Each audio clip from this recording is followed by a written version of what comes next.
following program sponsored by Adams Financial Concepts.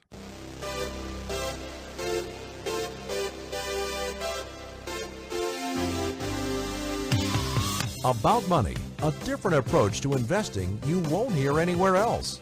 Your host, Mike Adams, is a registered investment advisor and works with investment portfolios exceeding over $100,000 in net worth, and has a proven track record of managing long-term investments surpassing the markets in the long term. The information shared on the following program is for educational purposes only, and any investment advice given may not be suitable for all investors. And now, here's Mike. It's Friday afternoon, and we're going to be talking about money. You know, there's an old thing, when you do an exaggeration or when you tell a tall tale or when you're teasing somebody, you can say something to follow it up like, you know, if you believe that, I have a bridge I'd like to sell you. Actually, of course, you're talking about the Brooklyn Bridge, and it was actually sold multiple times by George C. Parker. He sold it to immigrants, several of whom erected a toll booth, thinking that they owned the bridge and they were going to charge people to cross the bridge. That's where that saying comes from. If you believe that, I have a bridge I'll sell. But there's another monument, a world monument. People know that was actually sold not once, but was sold twice. You know what it is? Stay with me. You're going to hear about that later in the program. But I want to take you back to 1878. But before we do that, if you enjoy this program, if you're listening to this program, if you miss part of the program, you can find the program on podcast, either iTunes or you can find it on our website. I also do blogs. I do e-letters. I do that. You can find all that information on our website, adamsfinancialconcepts.com. And you can follow us. You can follow us on Twitter. You can like us on Facebook. There's a lot of things you can do if you like what you're hearing. But now I want to take you back. 1878. Young guy, 24 years old. He was a clerk in the Rochester Savings Bank, and he wanted to take a vacation to Santo Domingo in the Dominican Republic, and he wanted to record the trip. He wanted to take pictures, but in those days the camera was huge. You needed a big tripod, you need a jug of water, you need a heavy plate, you need a number of heavy plates, you needed glass tanks and chemicals, and a large tent because it was a wet process. You did that flash picture, you've seen movies of that probably where they took the picture and the smoke goes off. You know, that guy decided he wanted to perfect that process to take that vacation. But the reality is he never did make that trip. He never got out of his kitchen. For 2 years, he worked on a machine to convert it from a wet process to a dry process. And he came up with a way to make a dry process to process those pictures, and he called it the Eastman Dry Plate Company. By 1884, he was on a roll, not just for the dry plate process, but he came up with film as well. And in 1888, he developed a camera that could take a roll of film. And you know, all you had to do is press the button, and we do the rest. That was the slogan for that company, still called the Eastman Dry Plate Company. But you know, Eastman Company didn't sound quite right. His favorite letter of the alphabet was the K. He liked the K. Why he liked the K, who knows? But he decided he liked the K, and he wanted to include the K in the company. And so George Eastman named his company the Eastman Kodak Company. Now, there was never any Kodak. It was just that he liked the name Kodak. Press the button, we do the rest. 1892, Eastman Kodak Company was born. And his view in 1892 of that company, the Eastman Kodak Company, was that it was a chemical supply and dry goods company. It wasn't a photography business. It was a chemical supply and dry goods. But he soon realized in the following years that he could make photography an everyday affair. He could make it as convenient as a pencil. And that's what he did. And for the next 100 years, that's what Eastman Kodak did. They made it as convenient as a pencil. Now that was in the 1800s. It was 100 years. Now fast forward to 1973, and there's a young engineer, a graduate from RPI, Rensselaer Polytechnic Institute, and he took an engineering job with Kodak. And one day his boss came around and asked him for a small request. His boss had heard about Fairchild Semiconductor Company, who had invented a charge-coupled device, a CCD. And he wanted him to see what he could do with that. He wanted to see if there was an easy way to move an electronic charge around a transistor using a CCD and make that work. And so this young engineer actually went to work on this as he worked for Eastman Kodak Company. Transistors were new then. They were large. They were very large. You know, transistors you could hold in your hand. They were large. And so this young engineer, Sassoon was his name, used CCDs to make the first digital still camera and a digital recording device. Now, in the 70s, the big device was the Polaroid camera, you know? And the idea was to use this device to cross it with a Polaroid camera and a speak and spell. But it was the size of the device. It weighed 8.5 pounds. It was 9 or 10 inches by 12 inches. It was huge, and it was heavy. And the pictures were grainy. You know, and using that, the maximum you could get out of it was 30 black and white digital images. And you had to store it somehow on an external device like a cassette tape. 30 pictures on a cassette tape. It was really crude. But it was the Kodak company that came up with the first digital camera. Think about that.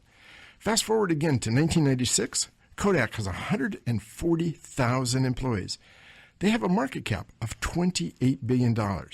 Effectively, they have a monopoly on the film market. 90% of all films sold in the world was Kodak film. They had a monopoly on the camera market. 85% of every camera sold worldwide was a Kodak camera. But they were all film. They weren't digital. And Kodak viewed their business as a photographic business. They didn't view it as something to record our lives. They didn't view it as something to record key events and key times. They looked at their business as a photographic business. Instead of looking at something of recording memories, in reality, they saw it as photography, taking pictures. And they saw the digital camera as something that was undercutting their chemical and photographic film business. Digital cameras were much cheaper. Actually, in those days, they were much more expensive, but the cartridge was cheaper. And you could take dozens and dozens and dozens of pictures at a very cheap price. Once you invested in the camera, you could take dozens of pictures on that device. And unlike film, where you had to be sure that you took the right picture, here you could take one after another after another. And Kodak, which lasted over 100 years, because they ignored the digital camera, filed for bankruptcy. From a time when they dominated the market, they went into bankruptcy. 140,000 employees, most of whom went unemployed. They lasted for over 100 years, but they were overtaken by the digital camera market. You know, that was a company that lasted over 100 years, but today that's happening even more rapidly. There's a professor at Yale, Richard Foster, who said that a company that became a part of the Standard & Poor's in the 1920s had a lifespan of 67 years, almost 70 years. If it became a member of the Standard & Poor's in 1920, the average life would take it to 1987 before that business disappeared. Today, that lifespan is down to 15 years. The Babson School of Business in Boston did a study, and they're saying that by 2025, 40% of today's top companies will no longer exist. Think about that. In 10 years, 40% of today's top companies will no longer exist. Their earnings will have gone away, their markets will have gone away, and by 2025, 3/4 of the companies in the Standard & Poor's will be companies that don't exist today. That's a radical change, and it affects how we invest. You know, when you think about it, that all sounds kind of theoretical. That sounds like the mile high view. But think about it in some of the news that's come out recently. Retail sales for the last month, retail sales were down 0.7%. That's the brick and mortar stores. But you know what happened? Internet sales were up 12.2%. While the retail sales in brick and mortar were down 0.7%, online sales were up 12.2%. The estimate is that by 2019, online sales will surpass brick and mortar sales. Think about that. It's an industry that did not exist 2 decades ago. And within 20 years, it will have overtaken a huge industry. Don't go away. We've got a lot more to come. I've got a great guest. And you want to find out, what was that structure that was sold twice? Don't go away. We'll be back. About Money with Mike Adams will resume in a moment on Business Radio 1300 KKOL. For more information, click on adamsfinancialconcepts.com. Lots of people manage investment portfolios.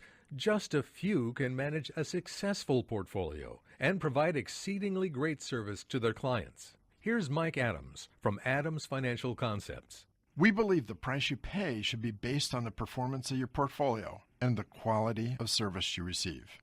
You know, Mike, it seems that a lot of companies subscribe to the one-size-fits-all mentality of investing. Does one size really fit all? Not with us. Every portfolio that we manage is customized to fit each particular client's objectives and risk tolerance. We place our clients' interests first in all portfolio decisions. If you're looking for a home for your 7-figure plus investment portfolio, call Mike Adams of Adams Financial Concepts, specializing in creating and maintaining wealth for over 20 years. 206-903-1019. That's 206-903-1019. Or log on to adamsfinancialconcepts.com. We're back with more About Money. For details on what you hear on today's show, visit adamsfinancialconcepts.com. Now, here again is Mike Adams. So I've been talking about the changes that are going on in industries with companies. I used the illustration of Eastman Kodak, started in 1878 by George Eastman, existed for over 100 years, and then bankruptcy, 140,000 employees. But the world is changing, and it's changing ever more rapidly. And think about it, just in the time we've been around, the changes that have gone on. I mentioned retail sales. In general, down 0.7%. That's the brick and mortar sales. The online sales up 12.2% last month. And by 2019, the estimates are that the online stores will outsell the brick and mortar. And think about the impact of that. Nordstrom laying people off. Macy's laying people off. The small stores we've seen file for bankruptcy. We're going to see more of that. We're going to see stores that are brick and mortar having to specialize more and more, or they're going to completely disappear. Think about the time. It wasn't that long ago that you walked into a mall and there were 5 or 6 travel agents. It seems like you could walk downtown and there was a travel agent on every street corner. How long has it been since you've seen an actual travel agent? They do exist, but they've become very specialized and very niche market players. We used to have 2 newspapers. We had the Seattle Times and the PI, one morning, one afternoon. You know, now we have one newspaper And it seems as though it continues to get smaller and smaller and smaller. We used to have a record store, Tower Records. Remember those Tower Records? I remember going through those stores. They were huge and they were vast. You had selections from classical to rock to jazz to whatever it might be. You know, music became something that became digital. And between 2003 and 2007, 2,700 record stores disappeared, just vanished. They went away. That's the kind of life that we're living in. That's the kind of time we're living in. It's going to happen more and more rapidly. And for investors, it means being on top of that.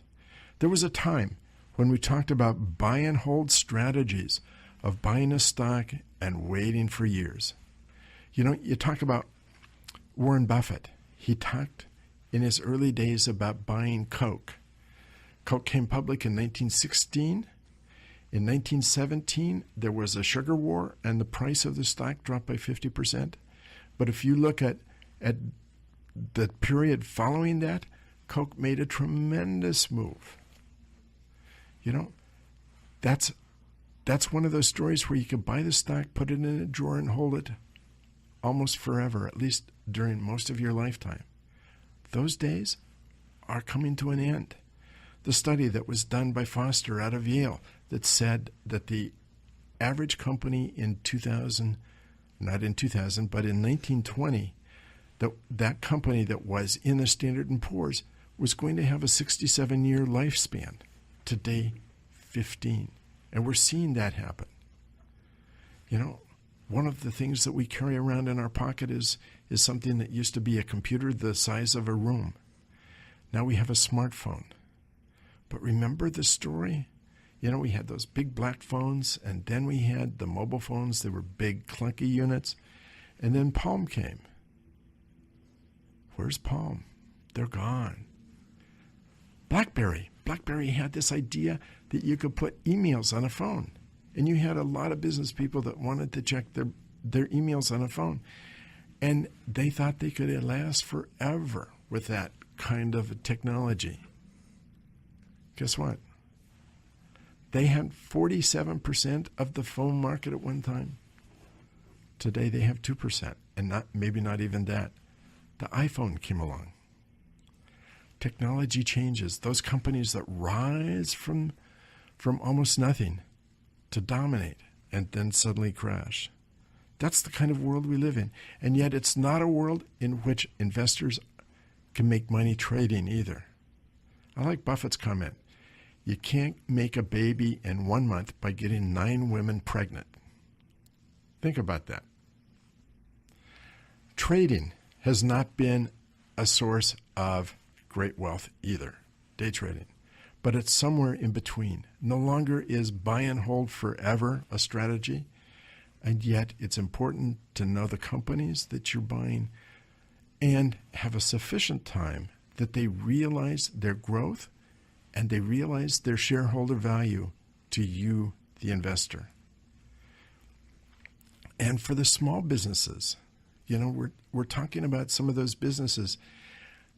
It's an important thing that they adapt. One of the guests on my program was Jack Miller from Husky Deli. It's been a while, but he talked about what was happening. Husky Deli is a store in West Seattle. It was named Husky not for the University of Washington, but for an ice cream bar that they made way back when his father had the store back in the 1930s. I think it was the 1930s. It's been around. That store's been around a long time, downtown West Seattle. But what they see is they see people from Met Markets coming through their store and checking out what they're selling. And the people from Met Market are coming there because the people from Costco are walking through Met Market to see what they're selling. So it's a pecking order.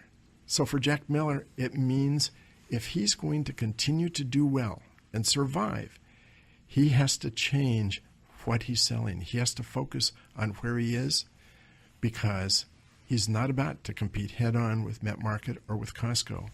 He's going to be specialized in what he does And he's done it very, very well. And if you happen to be in West Seattle, stop in at the Husky Deli. They have great ice cream. They have great sandwiches.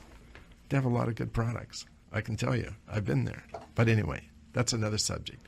And talking about finding the right niche brings me to today's guest, because I'll let him tell the story. Gary Owen, the CEO of MITS. Welcome to the program, Gary. Well, thank you so much, Mike. It's great to be here. So why don't we talk about your background? Let's begin there. Sure. So the best way to summarize my background is I'm a kid that knew how to write some code, and then through a sequence of events, I now run a business. So a sequence of events. Tell us a little bit about the sequence. So to fill in a few of the gaps there, I started at a young age coming out of a community college with an associate's degree in software development and joined a really small company. This would have been in 1999 that was building software in the very early days of analytics and reporting. And we didn't even know what to call ourselves really, because we weren't Crystal Reports, we weren't reporting, we were doing this kind of other different thing. And the reason that company got founded was because there were these small wholesale distribution businesses that had really, really large data sets. And really large data sets in the 90s is different than large data sets today. Of course. Right? But at that time, there wasn't software that would let those companies analyze that data set so that they could make decisions about what to do with their business. And so we started writing that software that would help them to do that. Through that process, we went from a company of about 3 people to eventually have a company of about 30 people. And through that process is where I went through starting with my background in coding and figuring out how to write software and do documentation and support customers in the field to let me hire some people and build a group and build a company to do those things. And then through that process, because we work so closely with businesses, we have to figure out how do businesses run, how do all those things fit together and function so we can write the software that does that. And a great way to learn how to do that is by, well, running a business. So let's talk about the businesses that you help and that you work with. Yeah, that's a great topic. So what we realized throughout the years is, we started with this concept that was relatively new.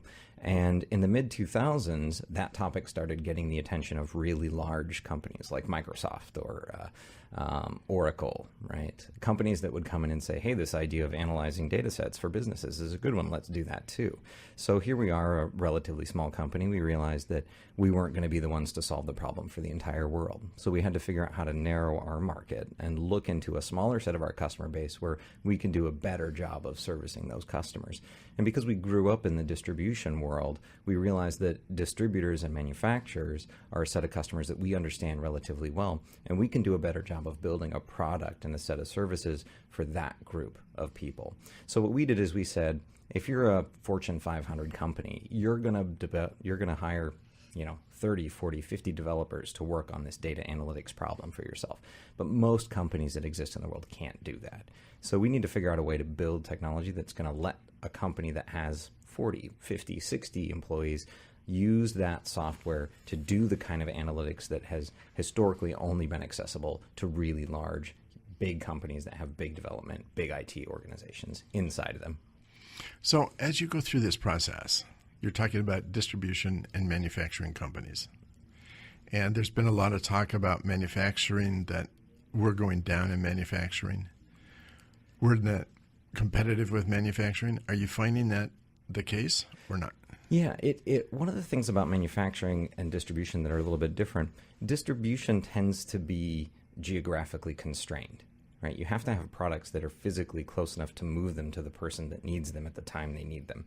Manufacturing can have longer lead times, but you still have the problem where if you don't want to have a whole bunch of finished material that you made sitting on your shelf or in your warehouse or on a boat somewhere, you need to do that as close as you can to the people that need them.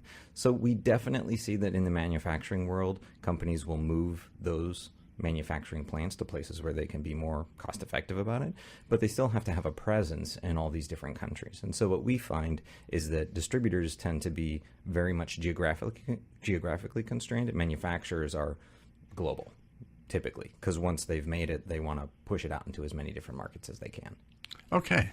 We're going to come back right after. We're coming to a commercial break. We're going to come back right after that and talk about more of the specifics of this, more of the specifics, and why MITS is so critical to many of these companies. So don't go away. If you miss any of this program or some of the others, you can find us at adamsfinancialconcepts.com. The podcast is there. Don't go away. More About Money coming up with Mike Adams on Business Radio 1300 KKOL. For more information, click on adamsfinancialconcepts.com.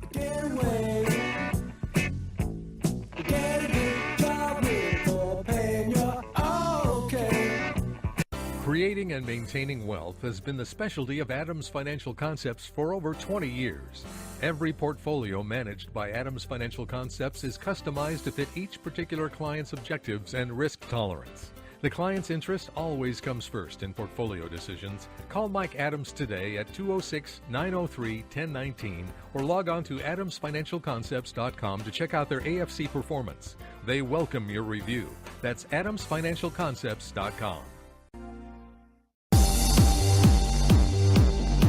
Now we return to About Money. There's more information waiting for you at adamsfinancialconcepts.com. Here again is your host, Mike Adams.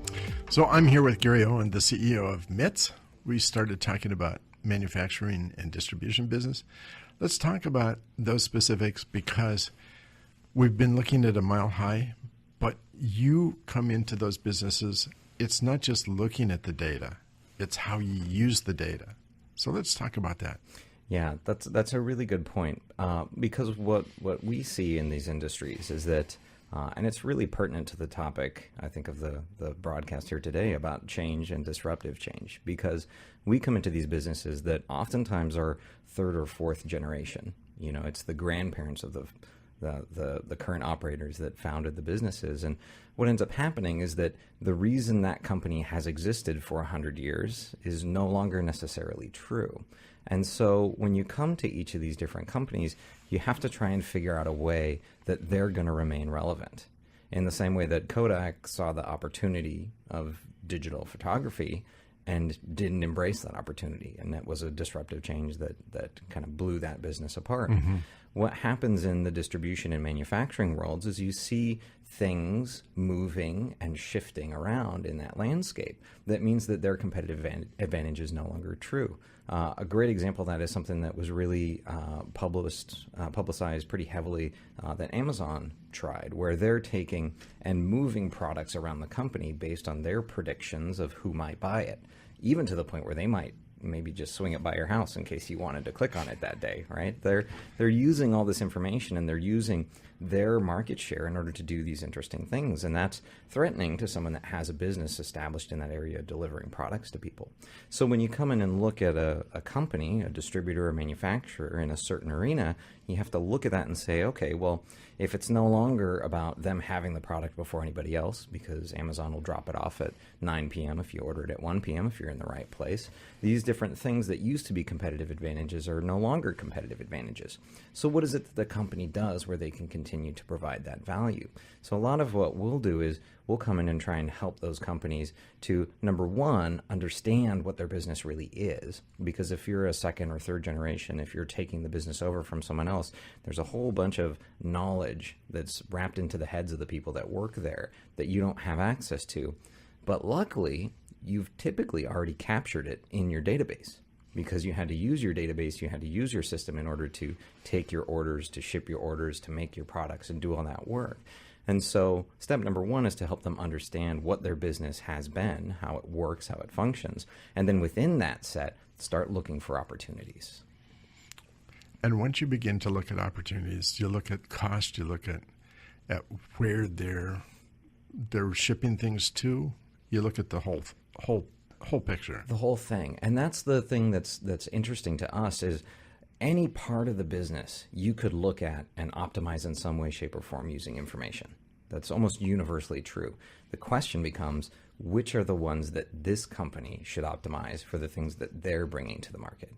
Because you can become paralyzed and not do anything if you think, okay, well, maybe we do need to reduce costs. Maybe we need to increase prices. Maybe we need to fire some of our customers. Maybe we need to find more of them. How many of those things are you going to do in 6 months? maybe one, maybe two. So some of that process, and this is something where some of our services kind of get involved in, some of where we like to have one-on-one conversations with folks where we can, is to say, what things, if you really fundamentally changed about your business, or if you were to achieve, would set you up for that next step, that next goal, that next piece of success. So we kind of sit between this idea of the technology of how do we get the data out and how do we present it to you, and the business side of things. What strategic initiatives are going to make your company better and make it more resilient, make it last another 100 years? And that requires a combination of understanding the space and the market and where that company sits, and then what's possible and what data is accessible and which have we already captured and what do we need to add to that. And I would imagine you've seen companies almost shift their entire focus in what they manufacture, what they distribute, and do it in such a way that it becomes more profitable, more effective, and sales growth. Exactly. Especially in a distribution world, the margins are razor thin, right? You're selling these products and you buy them for a certain amount, you sell them for a certain amount, and there can be a point where the difference between success and failure in that company is 1 or 2 percentage points. And if you can't find all the areas where you're losing those 1 or 2 percentage points and find them quickly and correct them quickly, you might go out of business. And so when the market kind of compresses prices, you have this competition. We're now in a global economy. We're not in a regional economy. And so the pressure on those prices goes down. You have to get that much better and more efficient at the operation of your business and finding all those different places. So if you're not a company that can afford to employ 30 people to go and build out and run those reports and find that information for you, how do you continue to be competitive? Because I don't think that the solution is consolidation. One way to solve that problem is all of the distributors become Amazon and they just roll up into this one big giant company. But I don't think that's the best thing for the market either. I think we saw that with Amazon's negotiations with Hachette about their book publishing deals and all that, right? So that's not necessarily the solution I think we all want. And so how do we equip smaller independent businesses with the types of tools that typically only big companies have? The best way you do that is through software that can be replicated because it drives the cost down. The second copy of something is way cheaper to develop than the first copy in a software world. And it becomes even more effective in the 4th and 5th and 10th time you do. Exactly. And yet it has to be flexible enough to fit each individual company. Absolutely. Yeah, and we think of that as kind of the 80-20 rule that applies to almost everything in the world, right?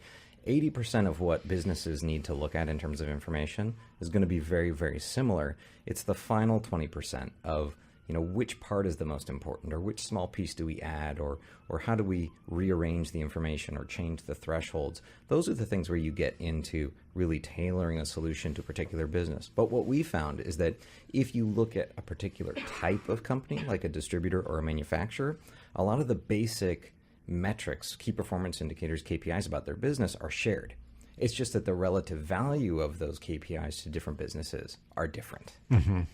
So that's where we find that, okay, well, let's just add as many of those different KPIs to our system as possible. And then our customization process is, okay, in your industry, in your region, which is the one that's going to help you the most? Awesome. Well, thanks for being on the program. So if somebody wanted to get a hold of you, how would they do that? That's a great question. The two best ways to do it are our website, mits.com, MITS.com, or you can find me on Twitter at Gary Owen. There's a Gary Owen comedian, but I'm not him. I'm the software guy. You're the software guy. And you must have a Facebook? I do. I'm Gary Owen on Facebook. We also have a MITS page on there, but finding us through our website and through Twitter is probably the best way to get a hold of us these days. Most of our customers are finding us on Twitter and not so much on Facebook. Really? Yeah. The world has changed. It really has. Different markets have different places they like to go. And 90% of people, over 90% of the people will go to the website now. Absolutely. Looking for a business or when they're making a purchase. Absolutely. That's the hub of everything. It is. Yeah. Thanks for being on the program. Thanks so much for having me, Mike. Great company. Say again, how would people get a hold of you? MITS.com, MITS.com. Great. Thanks, Gary. So recently on HBO, there was a program talking about 401ks. John Oliver was there. You can check it out. Google it. It's YouTube. It's fascinating. It's fun to watch. A lot of comedy, but a lot of reality. He talks about the fiduciary. I've talked about the fiduciary any number of times. He talks about 401ks and what's going on in the 401k world, and the Department of Labor coming out with their fiduciary regulation. There's fiduciary standard for all financial advisors, those who cover 401ks, 403bs, and probably IRAs as well. It's a big change in the financial world. It's a huge, huge change. Back in 2010, as things came through the legislature and as people looked at the crisis that went on in 2007, 2008, 2009, looked at the Great Recession and some of the causes of it, they passed Dodd-Frank. And Dodd and Barney Frank, they wanted to include the fiduciary standard in that bill, which was over 2,000 pages. But they had so much pushback that they came to a point that they said in the Dodd-Frank bill that we're going to ask the Securities and Exchange Commission to come up with a definition of the fiduciary standard. So they kicked it down the road. The SEC didn't do much and hasn't done much, although Mary Jo White has now said that she will, by next year, have a fiduciary standard. They didn't do anything. But President Obama had a study done and looked at the cost of 401ks. And what they found is that there was $17 billion being charged by the big Wall Street firms, by banks, by insurance companies, $17 billion that was coming out of participant, employee accounts that was going to the banks, to the brokerage firms, and to the insurance companies. And at the same time, the amount of money that people had in retirement had diminished significantly. We've talked about this a number of times. John Oliver makes it very fun and very funny to watch. I keep repeating that because you should watch that. If you own a business, you should watch it. If you're an employee of a business, you should watch it, and then you should go to your company and ask, what are we doing for our 401k? First of all, save. That's one of the things that John Oliver will say. But secondly, is what are the returns and who is it? We're going to come back and talk about this some more, so don't go away because it's a big hot topic in the financial markets. Stay tuned. About Money returns in a moment with Mike Adams here on Business Radio 1300 KKOL. For more information, click on adamsfinancialconcepts.com.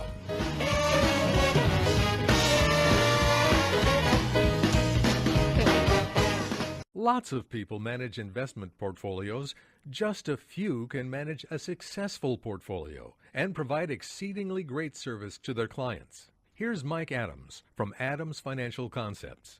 We believe the price you pay should be based on the performance of your portfolio and the quality of service you receive. You know, Mike, it seems that a lot of companies subscribe to the one-size-fits-all mentality of investing. Does one size really fit all? Not with us. Every portfolio that we manage is customized to fit each particular client's objectives and risk tolerance. We place our clients' interests first in all portfolio decisions. If you're looking for a home for your seven-figure plus investment portfolio, call Mike Adams of Adams Financial Concepts, specializing in creating and maintaining wealth for over 20 years. 206-903-1019. That's 206-903-1019. Or log on to adamsfinancialconcepts.com. About Money continues. Remember the website adamsfinancialconcepts.com. Here's Mike. So I started to talk about the John Oliver HBO program. Google it. Go look at it. It is awesome to see. Fun. It talks about 401ks, and it makes a lot of comments. John Hancock responded to it this week. They responded to it today. Next week, I'll probably talk about it again because I enjoyed their response. I enjoyed because they got hammered pretty well by John Oliver. I'll talk more about that next week. I'll talk about the response in John Oliver, but I want to come back to this whole thing of the fiduciary standard. What is a fiduciary? In very simple terms, it means that every decision that a financial advisor makes for a client should be in the client's best interest. Now, that's not very complicated, is it? Every decision you make should be in the client's best interest. So what is the issue? Why do we end up with a Department of Labor fiduciary standard that's over 1,000 pages long? For me, it's one sentence. Make every decision in the best interest of the client. Boom, that's done. Financial analysis, you only need one sentence, and that should be the fiduciary standard. But instead, we have 1,000-page document documenting that. But that's not all.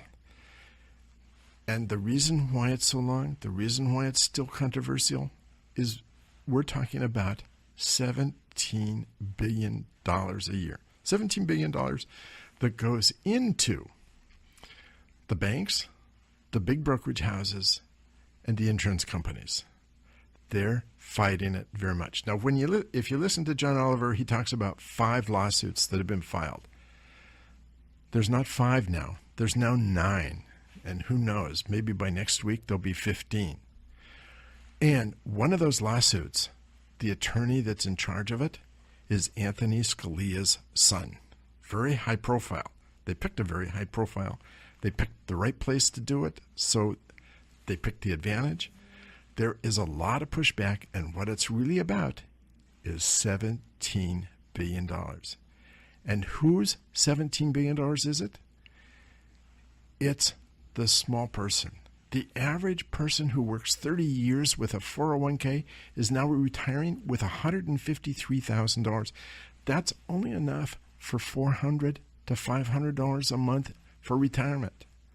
When ERISA was passed in 1972, the idea was to make it an alternative to a defined benefit program, the pension programs that most people had, the pension programs that Eastman Kodak had, which may not be funded. But anyway, that's another question. But that was the idea, and it was to let people pick their own investments. But when you look at the returns, some are abysmal. They're horrible. And part of it is the educational process. Part of it is the money that's going to the banks, the brokerages, and the insurance companies. And that's what this is about. That's what the fight's about. Reducing returns by 1% over 20 years is going to reduce the total value of the account by 17%. I took a look at 40 years because John Oliver talked about 40 years. If you look at somebody that's putting $4,000 a month or $4,000 a year into their 401k and they're getting 6% instead of 8%, that means at the end of 40 years, they have 40% less than they would have had if they would have gotten the 8%. And if you look at the 4%, and there are 401ks that are getting half of this, of what they should be getting, because half is going to the banks, the brokerage houses, and the insurance companies. They're getting half. So if you get 4% instead of 8%, the amount you have at the end of 40 years is 38% of what it should be. It's very significant. It's a lot of money that's going out. It's a very controversial thing. 9 lawsuits filed so far, very high profile. They tried to push a bill through Congress. Obama vetoed it. He was right to veto it. This is about the employees and taking care. This is what the 401k is to do, is to prepare employees for retirement. That's what it's for. That's what it's about. And giving them anything less is, in my opinion, a tragedy.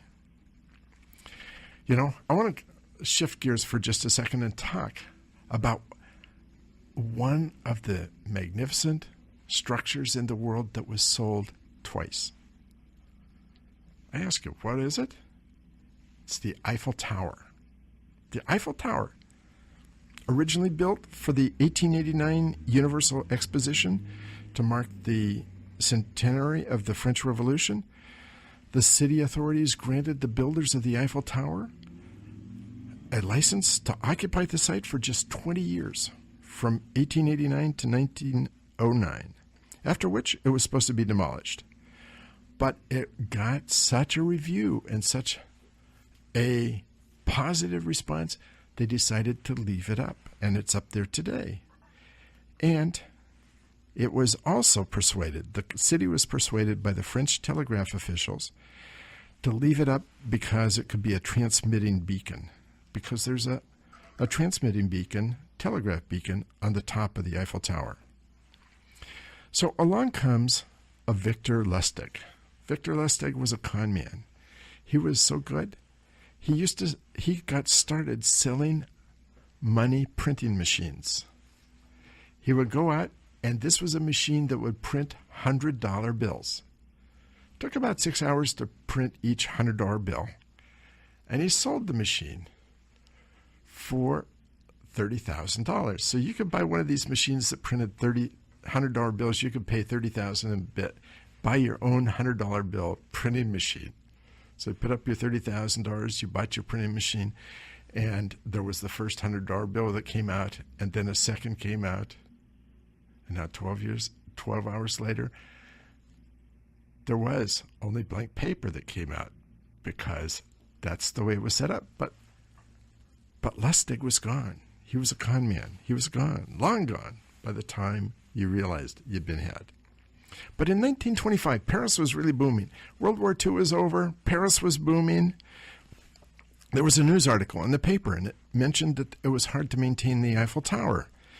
And Lustig set up and got together 6 scrap metal dealers and told them under the table that the city wanted to do away with the Eiffel Tower, and they wanted to sell it for scrap, and they wanted to get rid of it and have it all done before it became controversial. And there was a guy by the name of André Poisson. Seems interesting. Poisson in French means fish. Anyway, Mr. Fish in French decided to put up the money to buy the Eiffel Tower to make it into scrap metal. He was one of the outsiders. He thought by buying the Eiffel Tower, he could be one of the insiders in Paris. Lustig took his money and disappeared. Not only did he take his money, but Poisson gave him a big bribe so that he would take his bid. But Poisson was so embarrassed by it, he never reported it. Lustig, realizing that he got away with it, got a hold of 6 more scrap dealers and did the same thing. They met at the Hotel de Crillon, right there at the Place de la Concorde, one of the best hotels, the best hotel at that time in Paris. That's where he did it. He got them together. He got his bid. He sold the Eiffel Tower a second time, only this time it was reported. And he would have gone to prison, except he escaped to America. And there's more to the story because he got involved with Al Capone, and then there's more and more as the story. Anyway, next week, I want to continue on John Oliver. The whole point of the whole thing is that was a con. But I'm not sure that the 401k thing is not really unethical as well. But anyway, that's next week. We'll hear the response. Join me then.